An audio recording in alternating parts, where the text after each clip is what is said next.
ભારે વરસાદની આગાહીના પગલે જામનગરના લાલપુર પ્રાંત અધિકારીના અધ્યક્ષ સ્થાને તાલુકા ટીમની સમીક્ષા બેઠક યોજાઈ તમામ અધિકારી કર્મચારીઓને મથક ન છોડવા આપત્તિ વ્યવસ્થાપન કામગીરી સુચારુ રાખવા સૂચન અપાયું છે।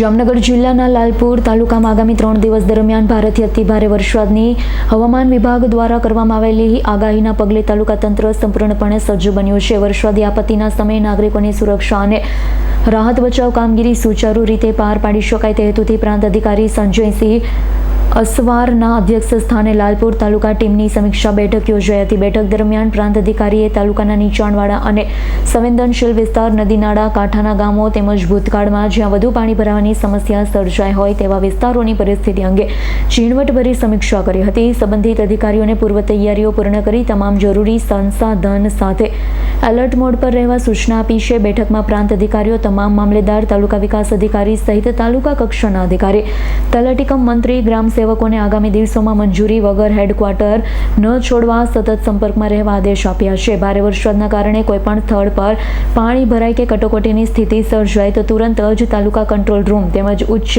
તંત્રને જાણ કરવા તેમજ જે તે ગામોમાં જેસીબી, ટ્રેક્ટર અને બચાવ કામગીરી માટેના જરૂરી સાધનો ઉપલબ્ધ રહેશે તે મુજબનું પ્લાનિંગ તૈયાર કરવા તાકીદ કરી છે। સાથે જ નીચાણવાળા વિસ્તારોને નદીના પટમાં ન જવા, વીજળીના થાંભલા કે વૃક્ષ નીચે આશરો ન લેવા ગ્રામજનોનો અનુરોધ કરવામાં આવ્યો છે। આ બેઠકમાં લાલપુર મામલેદાર, તાલુકા વિકાસ અધિકારી, પંચાયત સિંચાઈ, માર્ગ મકાન વિભાગ, ઇજનેર, પોલીસ તંત્ર, વીજ કંપનીના અધિકારી તેમજ તાલુકા ટીમના કર્મચારીઓ ઉપસ્થિત રહ્યા હતા। હર્ષલ ખંડેડિયાનો રિપોર્ટ, S9 ન્યૂઝ, જામનગર। અમારી તમામ માહિતીથી અપડેટ રહેવા માટે જોડાયેલા રહો S9 ન્યૂઝ સાથે।